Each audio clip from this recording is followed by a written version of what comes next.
Hello everyone, so in this video, I'm going to be showing you how to export your Miro board as a PDF. So as you can see right here, I'm in the Miro board, and let's say I want to export all of these, and this is just a custom template that I made.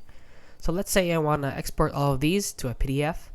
So all we need to do is go up here on the top part of the screen here, and then click on this arrow button, and then we click on Save as PDF.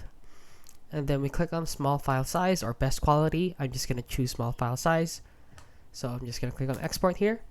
And then it will automatically download to your computer or your PC or your laptop. And then if you want to safely upload your PDFs, all you need to do is you can go to tinyhost with the TIINY.host right here. And then you can just upload it from here. And then you can create a custom URL or link, and that is it. That is how you export your Miro board as a PDF. If you found this video helpful, please consider liking and subscribing.